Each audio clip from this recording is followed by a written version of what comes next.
for the before and after show, that was our before and after moment. Hi, I'm Bram van der Groes, and thanks for listening to the Before and After Show, the podcast in which we are zooming in on specific moments in life that brought you further.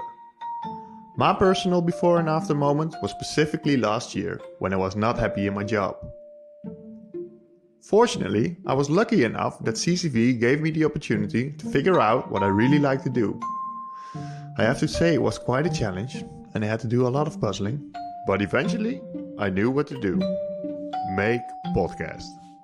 Podcast about personal stories, personal journeys, but most important, your personal events. These specific moments in life that brought you further. My manager loved the idea and said, go. So, enjoy this episode while walking, sitting, running, sleeping, or however you like to listen to podcasts. And let's start.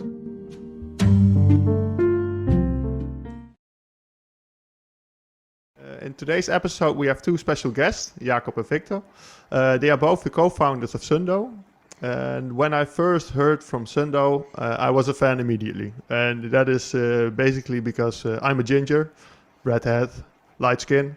And I don't really enjoy the sun as other people can do. Because when I'm in the sun for 5 minutes, I burn. Victor and Jacob, welcome. Really happy that you joined the show. Thank you very much. We're happy to be here. Good to hear. First, I'd like to start with some yes and no statements, and these statements will be discussed later on during this episode. And you can both answer, but you can only answer with yes or no. So, first question, Victor: will you ever work for an employer again? No. And you, Jacob? It's easy no. Do you believe in the use of social media only for your marketing strategy? No. No. And the last one, do you still own Sundo in 5 years? Yes. Yes. And then a bonus one for the both of you. Are you familiar with the song from Bas Luhrmann, the Sunscreen song? Yes. Are you going to use it? Well, A lot. Yeah. Yes, I guess. All right, let's discuss that later on. You are both the co-founders, but you know each other for a long time, right? Yeah, we were in the Boy Scouts together since a very young age, 6 or 7 years. And we studied together in Ghent, different schools and different areas. But there's a lot more than The same school. pubs. The same extracurricular activities, sometimes during and sometimes after class. So we go way back. And is that in a sense a benefit to know each other for that long, and to start a business together? In my eyes, it is. It's also not much know how this person thinks and what are their areas of expertise, and you have a level of trust, which is nice to have. But some other people said it's dangerous to do business with your friends, which I can agree to certain extent. But in our case, I believe, unless Victor feels other ways, that it is a plus side. Yeah. Yeah, I totally agree. I think it's nice you also dare to say what you think because you go way back and yeah, you need to hold back less. We're pretty straightforward with each other. Yeah. Yeah, there's a certain trust level already. And did you always thought together or dream of starting a business together, or was this a coincidence and just an opportunity which passed by? I don't know. We it's not like something we used to talk about. we talked about girls and having fun, which was also important at the time. But you know, it it it it happened because we were looking for. I was already working with Frederik, our third partner, and we were looking for a um, good profile in software development. And Victor is a software or an engineer, and we both Frederick and I thought about him, and he did an internship with us. But after a couple of days, we already noticed that he did way more than what the internship was about, and he brought way more to the table than the software development, but also strategic insights. Thinking about where the product needs to go, because we were in that phase. We were fully in development phase, and still a lot of crossroads to pass. And Victor was a very competent help in all those decisions. So that's when we decided pretty early on that he would be a perfect fit. Who needed a co-founder role as well in the company. We started Sendo more as a project because we think it's a noble idea. But then, yeah, we kept bringing in new ideas for the smart spots until we said, like, yeah, this can't be a project anymore. We need to become a company and we need to work for it. So yeah, it kind of developed that way, like that. Before you know it, it's not your project but your job and passion and most important thing in your life at the moment. Yeah. For you, Jacob, I think you already always had an entrepreneurial mind, if I can say, because we discussed this before, but I know that you were selling caps, for as an example, in Egypt. Yeah. Can you share something about that? Yeah, so I've always liked the idea of selling and finding a fit for your customer. Like I've always liked the idea of being a realtor. I didn't want to become a realtor, but I like the idea of being a realtor. Not to sell houses, but to find the right house for the client. And I've always been happy to think about that kind of stuff. And when I was a kid, when I was like 11 or 12 years old, I met a man who did a lot of business in China.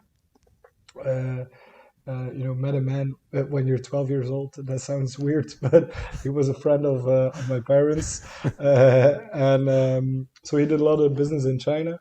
And he showed me a cap which had a solar panel and a ventilation system worked inside the cap, and I loved it.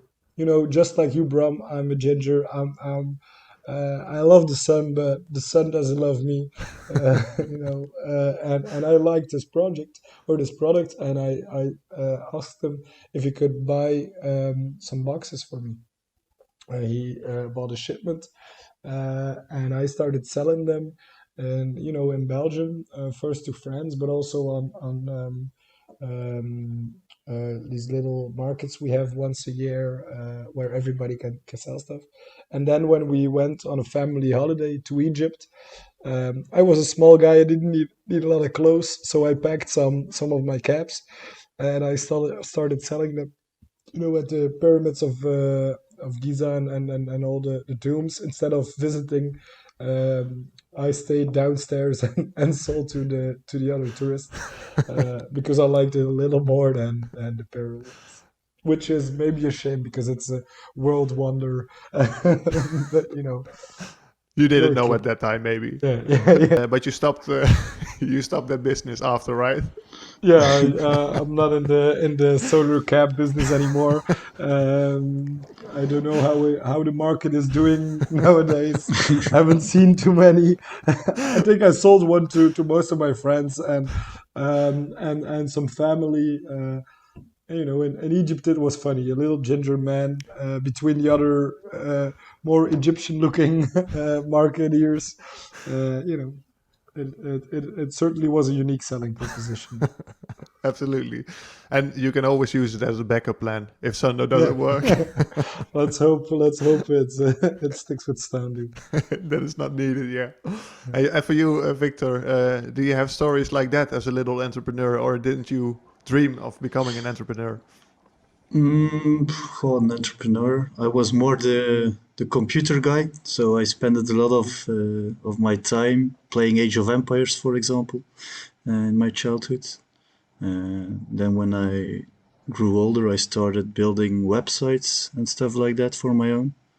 And then when I got to college or to the university, I decided to study computer science engineering to become, a professional nerd, I like to say.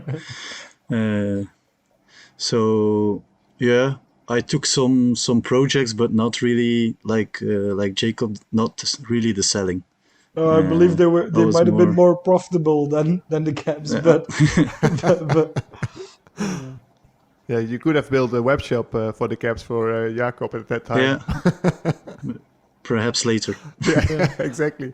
But you know, I have a few friends as developers, and I always am fascinated about the things they can do. You know, about developing online things, and they always have small projects, but most of the time not per se commercial, but just because of the fun of it. You know, to explore or to experience a little. Is this the same? Do I understand you correctly? This is the same for you? Uh, yeah, I liked to take small projects and try to learn new things for my own. Uh, I think Jacob is the more marketing mind and the more a selling expert. So I think that's where we fit good together. But that's the whole idea of the team, because I even have problems operating my email correctly. So I wouldn't be the right guy to do what Victor does either. And it's crazy to me, now I see when you're so close on a project, and you also see these sites that you have practically zero knowledge about, which is makes me respect all kinds of professions even more, because it's crazy how much there is to know, and when you want to be as good in something as Victor and Frederik are, which dedication you also need to a specific set of skills and IDs. You get to know each other in another way, maybe because now you're friends, but now you're working together, and you see other qualities of each other, and maybe you didn't see that one in the beginning, or is that the case? Yeah, for me it is.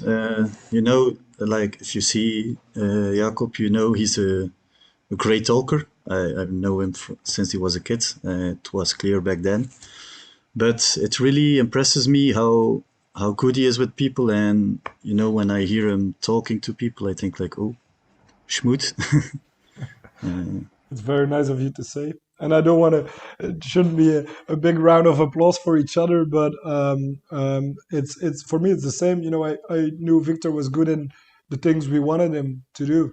But you can clearly tell he has other, in the phase we are in, everybody needs to take on multiple roles. We are experts in a certain area, but that you don't have the luxury to stay only in that area. And in that sense, Victor is a very diverse guy.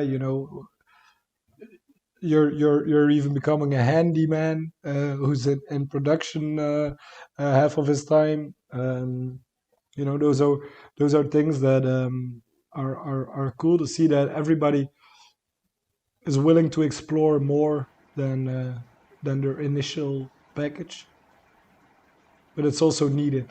So we don't really have an option. So it's Yeah. welcome. Yeah. Yeah. It's funny because my next question would have been if you could describe each other's uniqueness, but I think we already did that. But I was wondering what drives you, and if that changed when you founded Sundo. For me, what drives me is the game. the game of business. Uh, the what we're doing is we're bringing not only a new product but also a new market. There are no intelligent sunscreen dispensers, and there is no market for it. And we are creating that market because we strongly believe that there's a need for the product. And I thoroughly enjoy creating that market together with my friends and business partners. Um, and I do feel that's for me the thing that drives me the most. That drives me the most. Um, Way more than money is something that people associate with business, and it is a part of it because you need it to grow your business.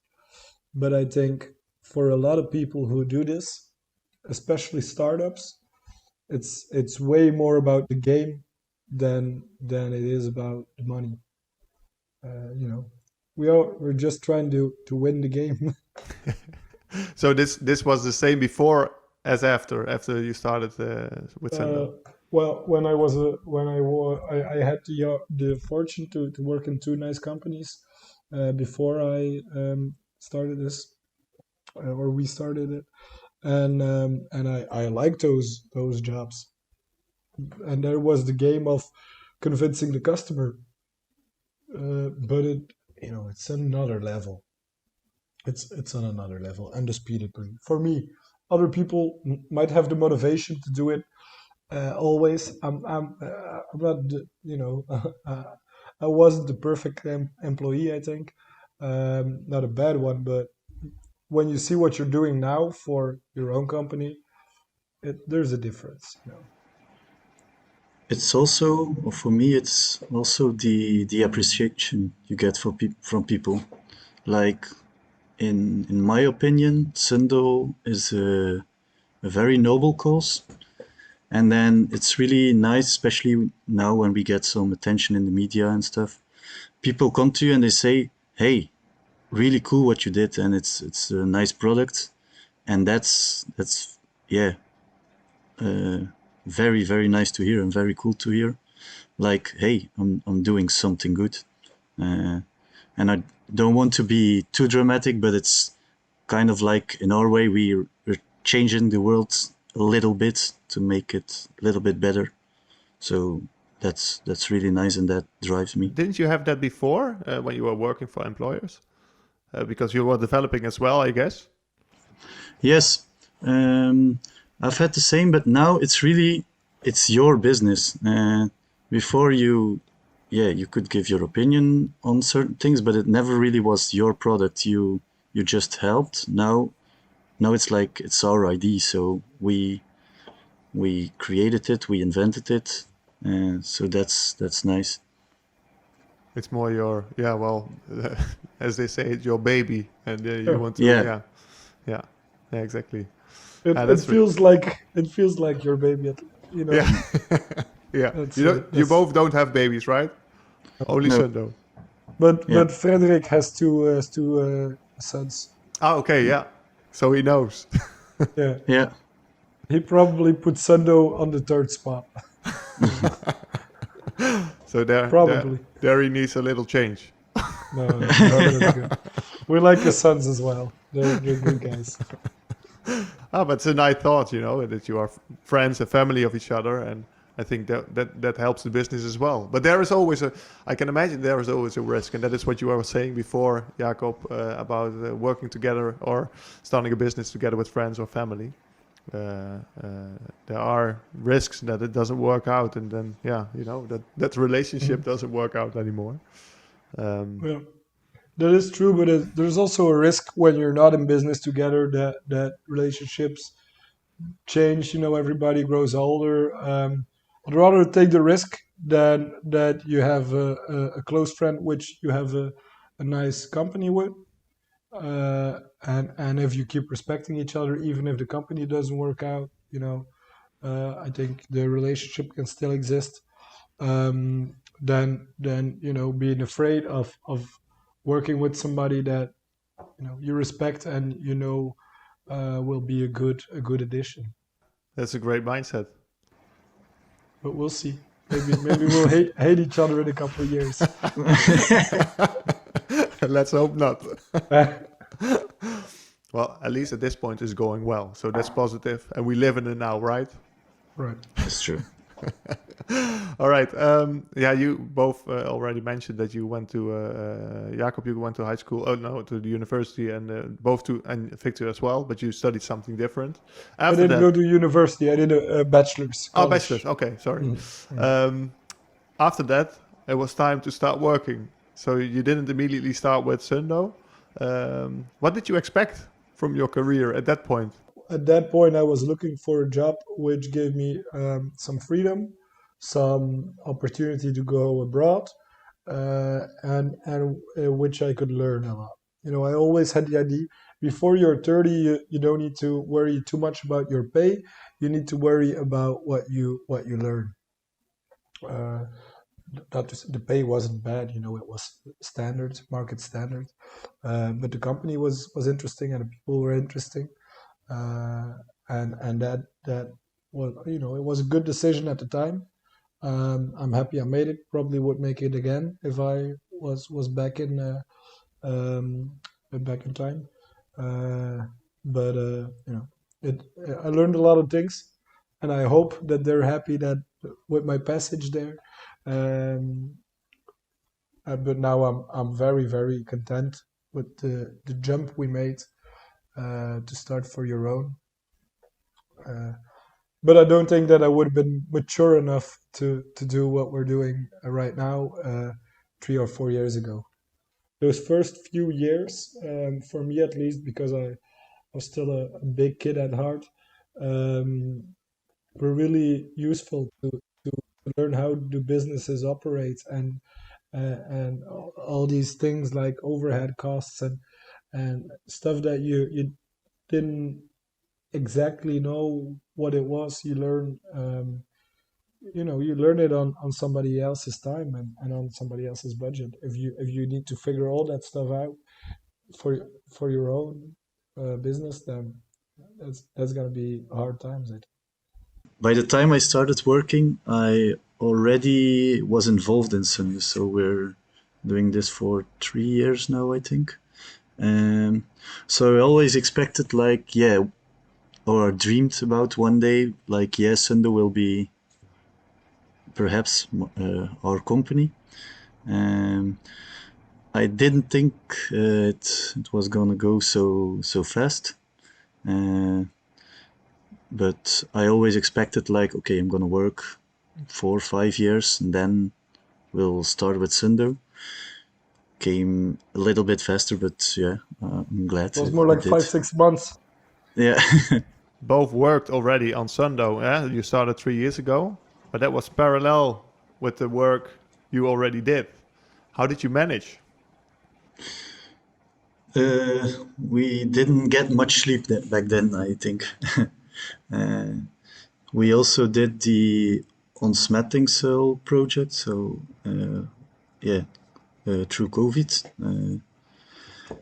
And then, yeah, it was like, for me, it was getting up at 6 o'clock, driving to Brussels, getting back at 5 or 6 in the evening to Ghent, uh, and working there till 1, 2, or 3 in the night. And then day after, getting up again at 6 o'clock. So that was quite hard. I think that's the big difference. We get more sleep now. Uh, sometimes we still need to work through the night, but it's a little less problematic if you're tired the day afterwards because Yeah. everybody knows why and understands. I had the fortune or misfortune, depends how you look at it, to actually lose my job during COVID. A lot of the employees got laid off. It was a marketing company. These companies are dependent of a couple big campaigns. They lost those campaigns in the summer, and decided to lay off part of the workforce. I was one of those people that hurt my ego at the time, but other than that, it was a good thing for us because somebody had to deliver and work on all those disaffection polls. So it was a silver lining to it. For us, it was a blessing. We were Yeah. like, yes, Jacob is Yes, Jacob fired. lost his job. Finally. Yeah. No, but it was also a blessing. In hindsight, I'm happy it happened, and it also pushed me more to the let's make this jump together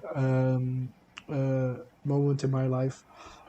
So sometimes stuff like that happens, and it ends up being a good thing. Actually, it's the start of of the company, Sendo. So Jacob lost his job, and it was like, do you really need to search for another job, or will we start, yeah, working for Sundo now?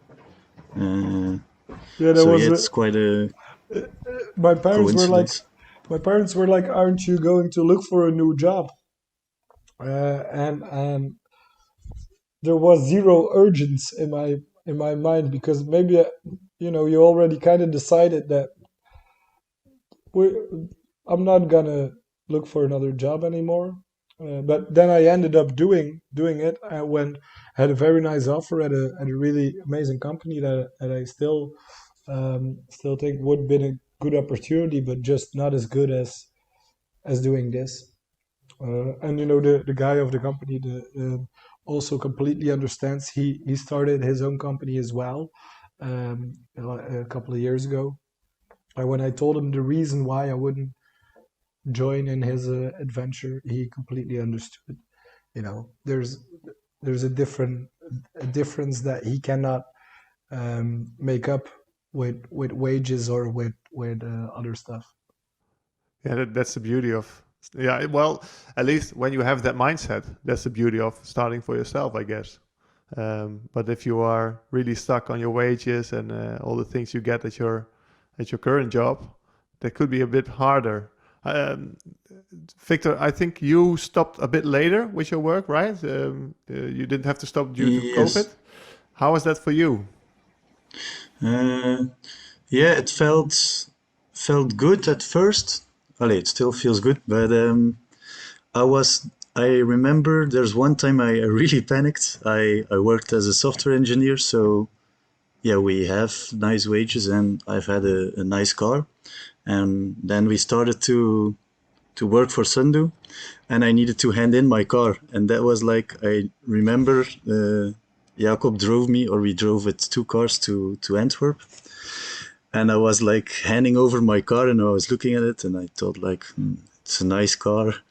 I had a nice salary, and I looked at Jacob, and he was like, it's gonna be all right. I thought, okay, I hope so.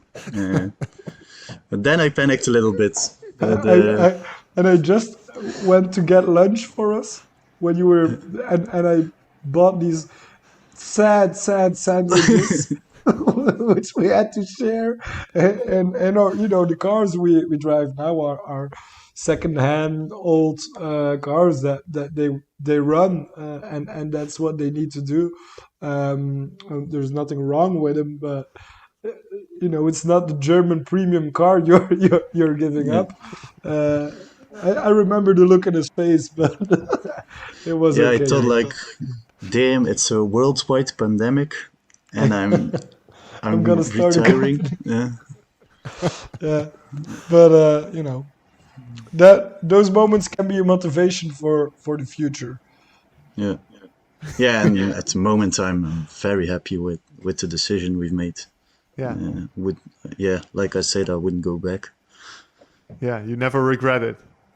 No, not the till now, not a single moment, to be honest. For me either. Even when it's hard, even when you're working in the night, doing stuff that you don't necessarily like, but that need to happen. Even then, you're like, part of it. It doesn't weigh out against all the great stuff that comes with it. And I guess when you have a hard time, you can support each other, right? Yeah. Yeah, because most times when it's hard for everybody. Yeah.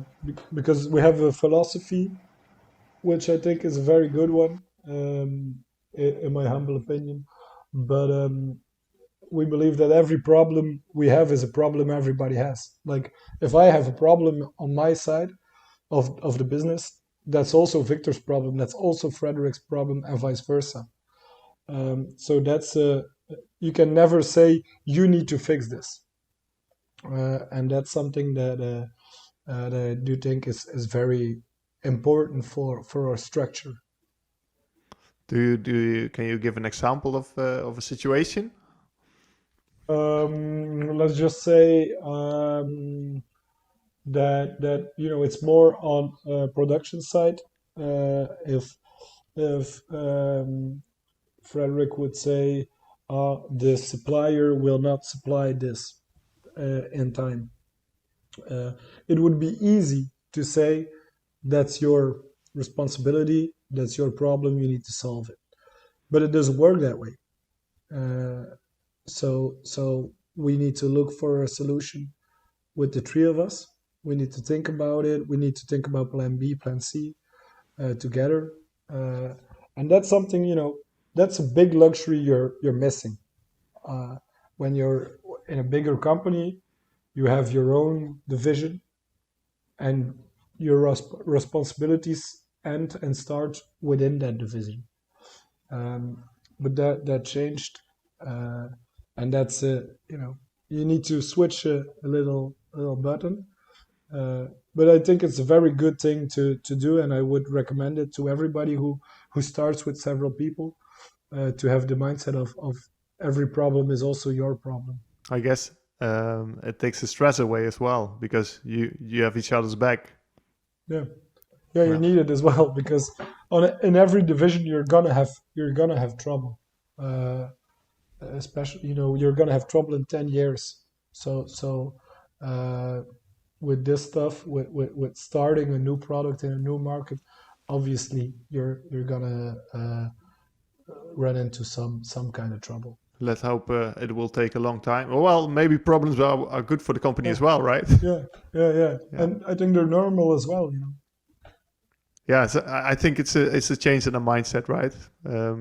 At one point, you made a decision to go and work for yourself and have the freedom and also the problems for yourself, but the benefits as well. But I do think that maybe we'll do uh, will work for people.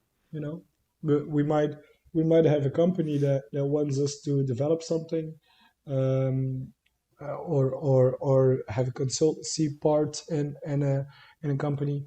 Even when you work for yourself, you always work for somebody. The client is our boss now. There's always there. It's never the full freedom, uh, but but I do think when you ask the question and it's a yes or a no, then obviously it's a no. Will not work for anybody else. Yeah, exactly. So we talked a lot about Sendo already, but can you tell us a bit more about this concept? What's the concept of Sendo? Um, that's a very good question. So we developed a smart sunscreen dispenser that we use to promote the wear of sunscreen, to promote sun safe behavior.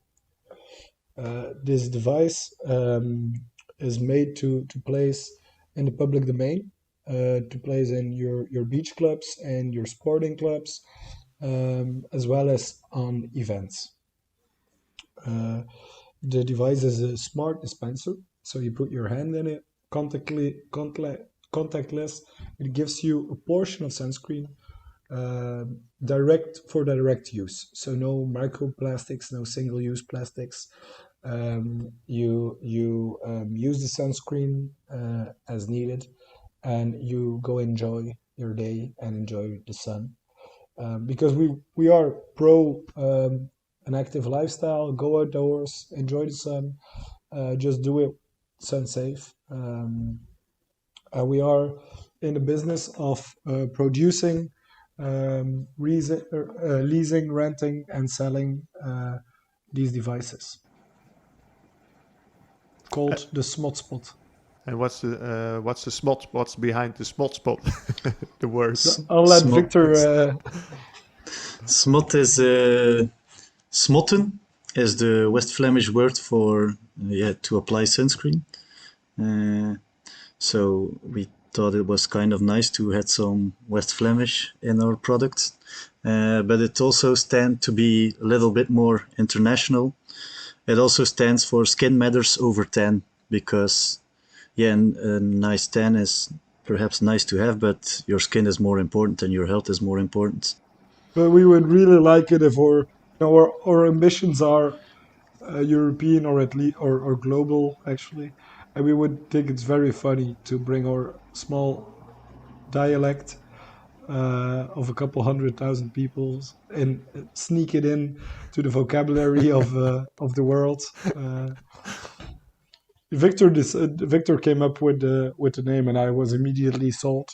I was even a bit jealous that he came up with the name that I liked so much. But, company first, not my ego. Exactly. No first fight about the smart spot. No, Mm. no. No. I was really happy with the name, and I still am. Yeah, I can imagine. It is a really good name, and it sounds really, really nice and international as well. So I totally agree. And for me, the smart spot sounds like a smart spot as well. And I think that relies to the smart spot because there is some intelligence behind it, right? Yeah. Yeah, there's a lot of intelligence behind it, if I may say so. It's filled with sensors, and like we have a UV sensor, air pressure sensor, and stuff like that.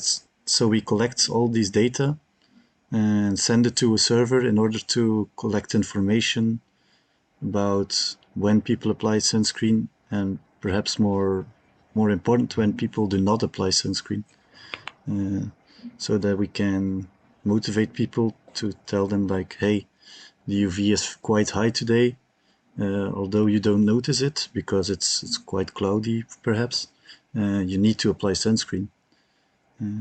So this way we can inform people and motivate people to apply sunscreen. We want to be a company with a purpose, with a cause, and the promotion of sunscreen in and of itself is a good thing, but we want to use the tools at hand in our age and time, which are our data collecting is so important. When you measure stuff, you get so much smarter, and we want to really find out which are these dangerous moments. It's the same for the Netherlands, I think, as Belgium. We have a lot of those days with a high UV factor, but a little bit of clouds, a little bit of wind, a lower feeling of temperature, and we collectively, as a society, we go outside and we get damage to the sun because we do not realize that also on these days we need to wear sunscreen. So we're looking for those risky moments, and we're also looking at certain strategies to um, apply nudging techniques on these risky moments.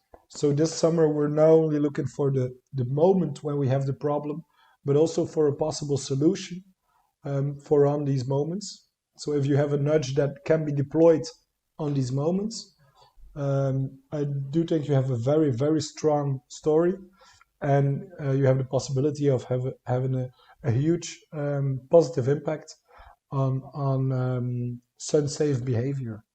So that's what we're doing on our own, not with the client or for the client, but as a purpose for society and the entire world in the future. Yeah, it's a very important purpose. Yeah, well, as a ginger, I totally agree. But I am aware of it, but I Yeah, think a lot of people are not aware of it because they don't we are get the burned. outliers. Yeah, We are the outliers. If you yeah, would do a statistic analysis about behavior and sunscreen, they would leave us out of it. We're the 1% who does it right because we have Exactly. to. We have no choice. So we are the 1%. Yeah. Yeah, we are the 1%. At least in this aspect, we are. Yeah, exactly. But how are you going to inform the people about that? Everyone has a skin type, so we will provide tools for people to calculate their skin type. Such tools already exist. And then based on your skin type, you need to apply more or less frequent sunscreen. So at the side of the small spots, there will be a table which tells you, okay, with this skin type and this UV, you need to apply sunscreen, for example, every 36 minutes. With this skin type and another UV, you need to apply sunscreen every 24 minutes. So we'd really like to inform people like, okay, what's your skin type? What's the current IV? You need to apply sunscreen now. We believe that there is a big part of the public is willing to showcase sun-safe behavior for them and their children. A large group of people wants to do the right thing, but they often do not realize how fast you need sunscreen and how often you need to reapply. So to inform these people, we're gonna provide some tools. But this is not something that we're gonna do only by ourselves.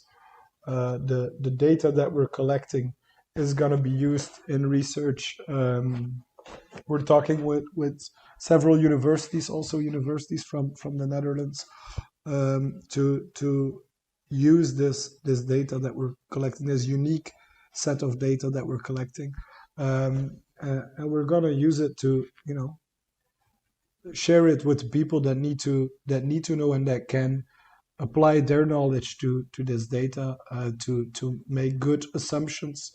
I know that the IKKL, Integraal Kanker Liga from the Netherlands, just released a plan against skin cancer, uh, in which they share a lot of values that we have, obviously, and they also showcase the importance of gathering insights, which we're trying to do, of course. Yeah. And uh, to be clear, you are going to communicate this data to the consumer via an app, right? As well?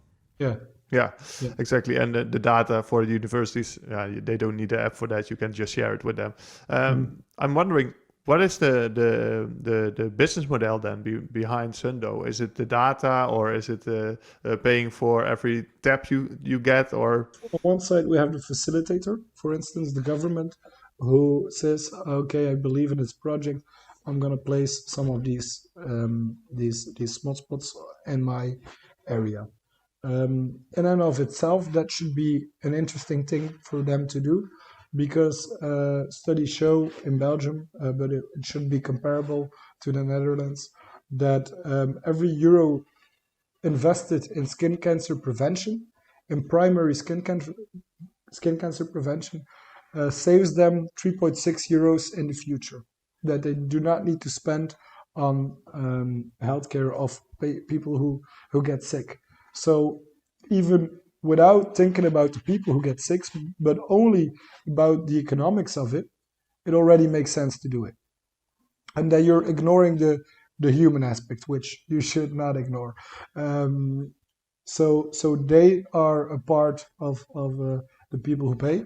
They rent or buy these devices, but we also have the possibility to work with sunscreen brands who use this on events, on festivals and stuff, to showcase their product, to sample for everybody, for the public to sample their product, um, which is a better way of doing it than they are doing right now.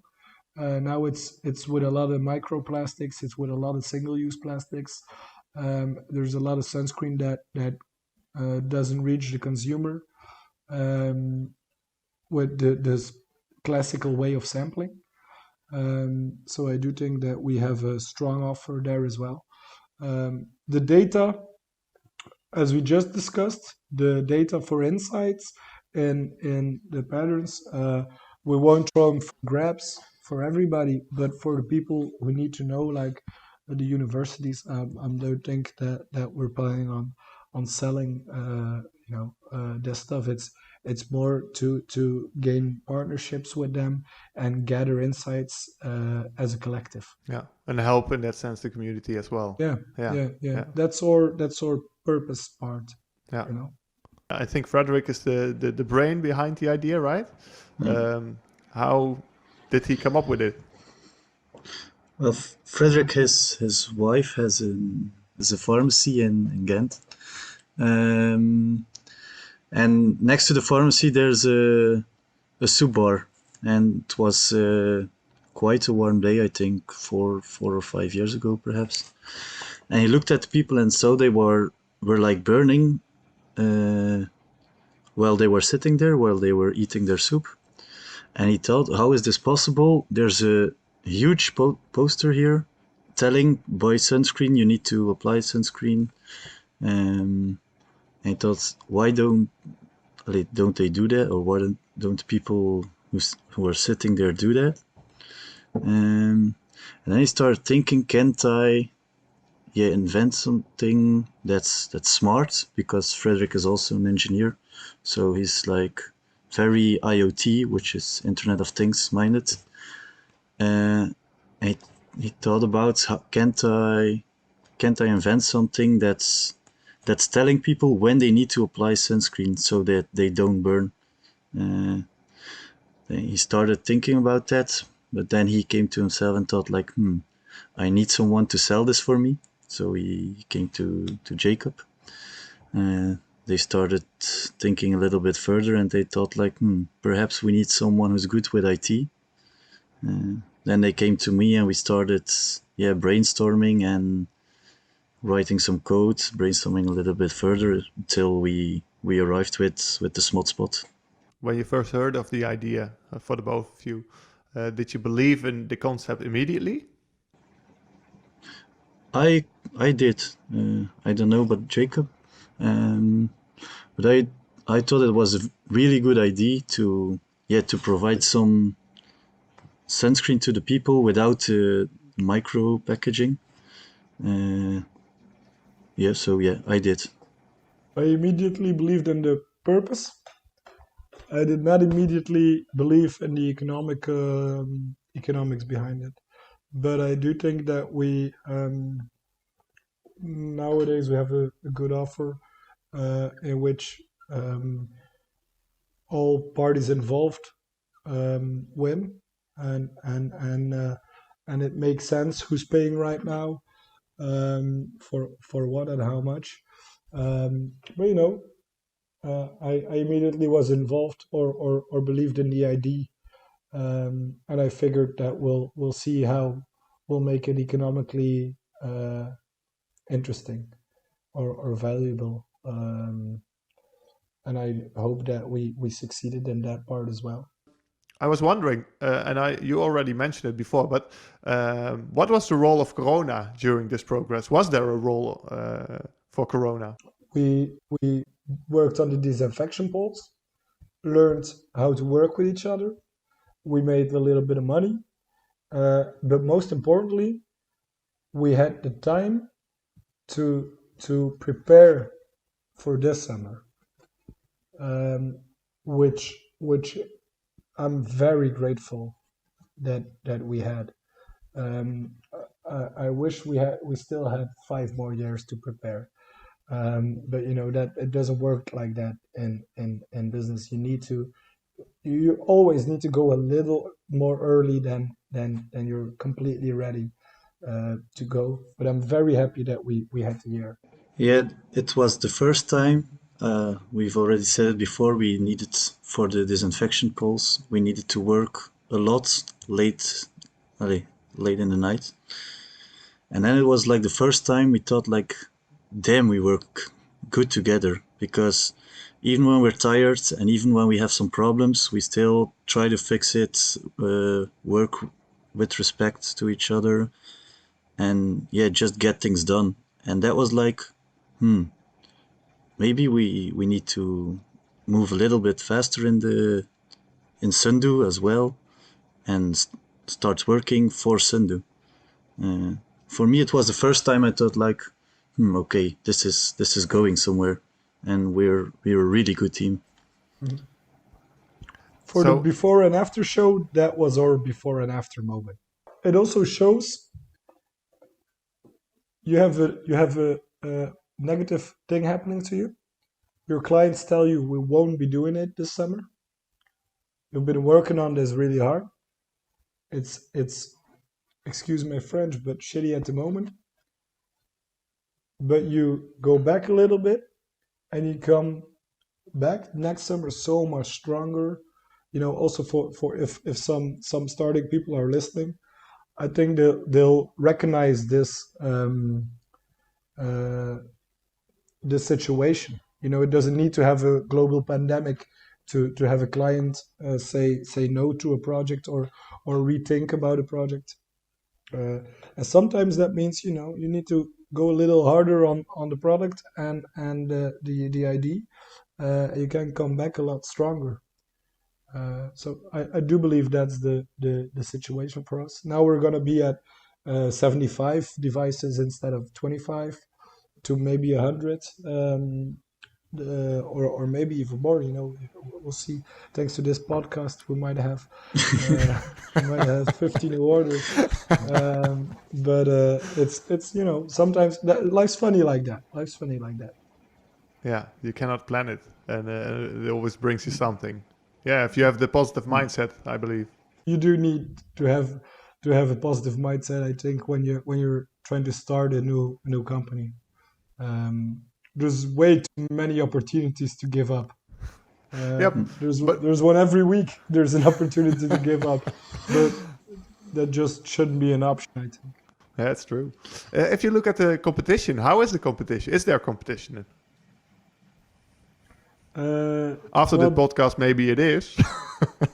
yeah, if somebody wants to make it, just give us a call. Maybe we can work something out. You can always become a reseller. Let's talk. Don't be a stranger. But there are other sunscreen dispensers. I do wholeheartedly believe that there are very few intelligent sunscreen dispensers, and I completely believe that we are the best and most developed intelligent sunscreen dispenser in the world. In Europe, you do not have other intelligent dispensers. You do have regular sunscreen dispensers, but they serve a different purpose than ours device, I think. And then in Australia, you have like one or two who are semi-intelligent, but by what I know, I wouldn't compare it to what we're doing. And I don't think I'm not saying this as the sales guy from Sundo. I believe that if you would do a correct analysis of the market, we would be product leader. As a not sales guy, Victor, do you agree? Yeah, I agree. I'm a computer engineer, and it's perhaps strange to say, but I'm really impressed with what we did. It's also important to believe in your product. If you're giving up this much time and energy to something, you don't want to do it to just be another guy in the market. You want to be the best, and you want your clients to never need to get another guy, because you got them covered. Yeah, absolutely. When we spoke to each other a few weeks ago, you just released a post on social media, which was a great success, I guess. Can you tell us a bit more about that? We did the launch, the soft launch actually, on the socials. It got picked up by some newspapers, by practically every radio station in Belgium, and then it went a little bit viral on LinkedIn. And through LinkedIn, it reached a lot of experts in the Netherlands as well. People in cancer and skin cancer prevention, dermatologists, people who are involved in this kind of ID. Well, we knew we were going to get in the paper, so I got up early. I think I was at the bureau at 7 o'clock or something, and my roommate called like, "Hey, you're on the radio," and I was like, "Huh, what?" So I put up the radio. Yeah, listen to the radio. I heard Jacob calling and explaining the spot, and I was like, "Eh, what's that?" Then he arrived at the bureau. I was like, "Huh, what's happening?" He was like, "Yeah, it's crazy. They've been calling me all morning." Yeah, My I voice don't. was still very raspy, and the first call they called at 7 and 10 or something. Uh, but it was, yeah, that was a good day. It was a lot of fun. And you didn't even expect it. You never expect it to be like, you have to be crazy to expect it, because in this PR world, it might have been a day with something happening. There might have been some news about Corona. There might have been a delay in vaccinations. There might have been something happening on the other side of the world that was more pertinent. A lot of things are more pertinent than what we are doing.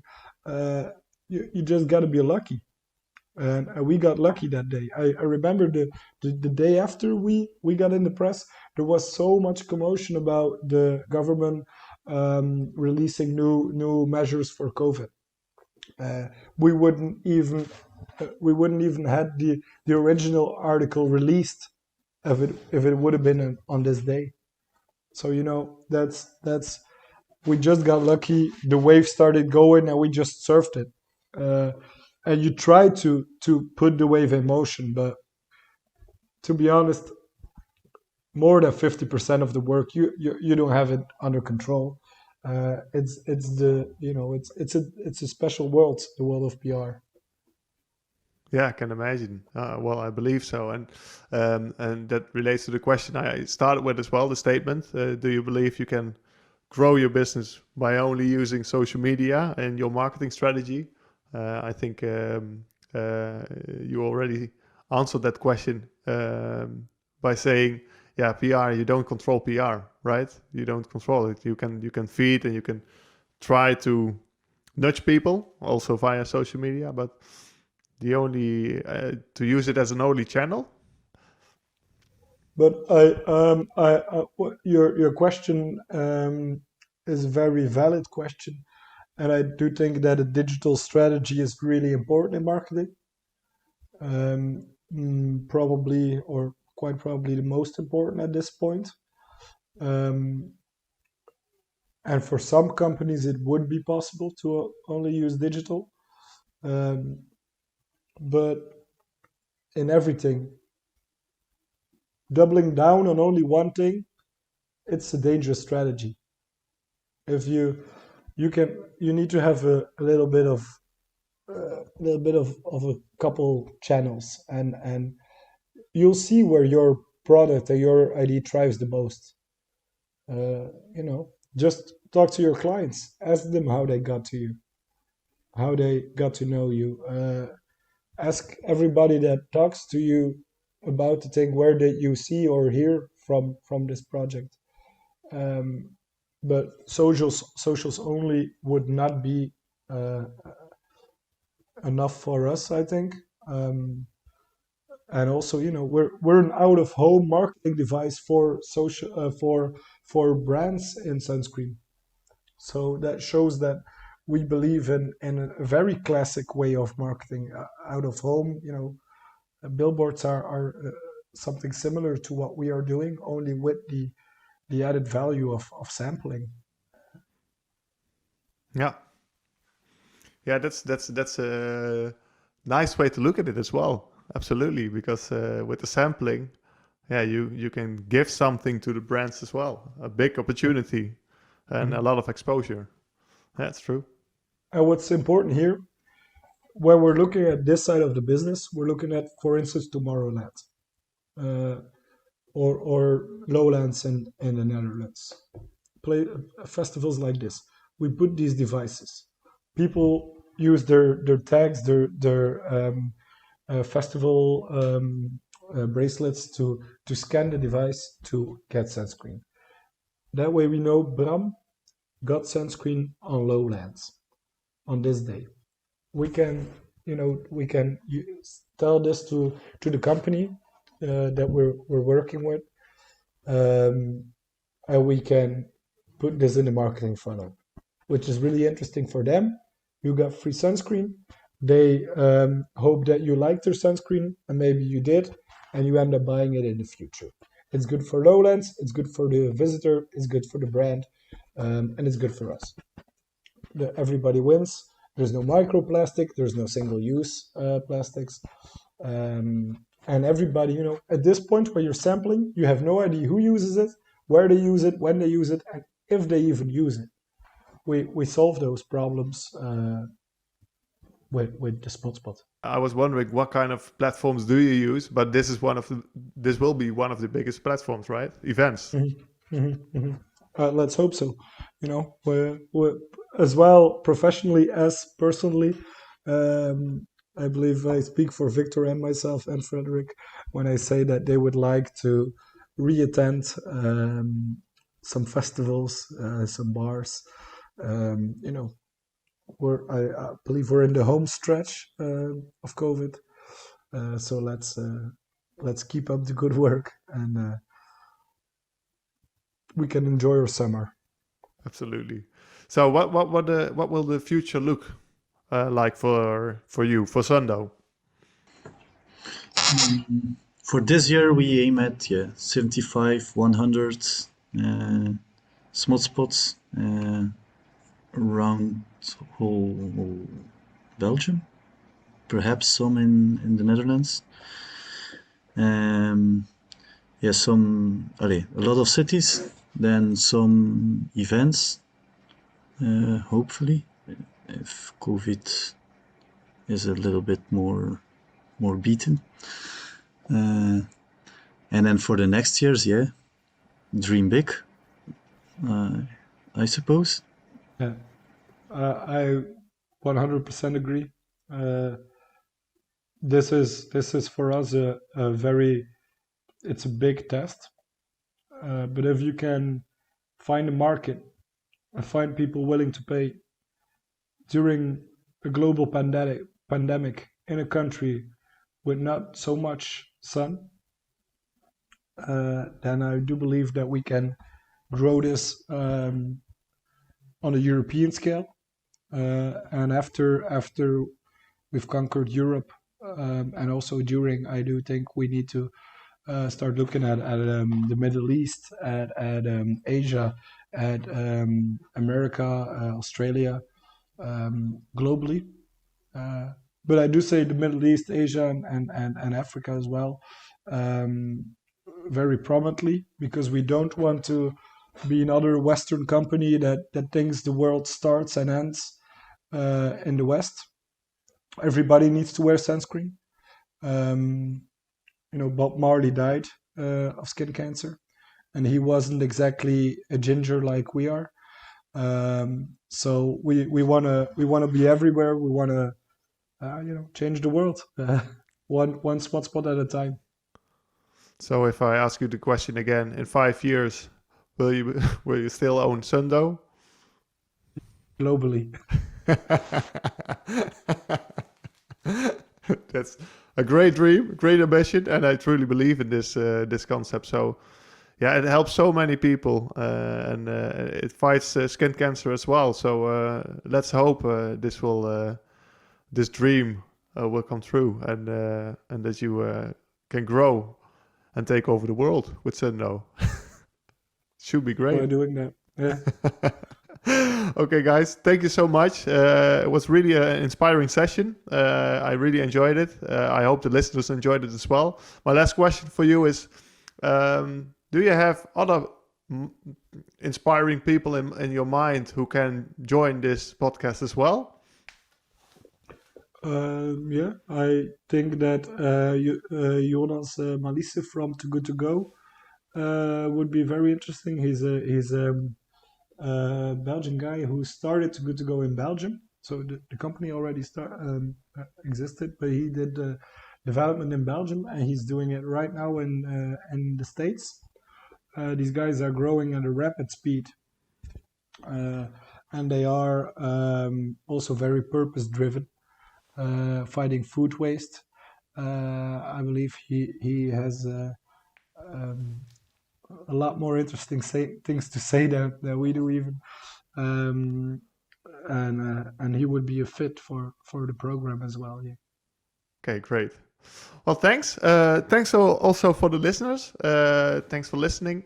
We really appreciate it. And I hope you enjoyed this podcast. If so, please follow the before and after show because we will have plenty of more guests. Maybe Jonas will be the next one, but we'll have to figure it out. Thank you very much. I hope to speak to each other. I hope to speak to you, Victor, and Jacob in the future. And if not, I will have a close eye on you because I'm really interested in this, in your company and this project. For the listeners, I will add some extra information in the show notes, and please tune in for the next time. Thanks a lot.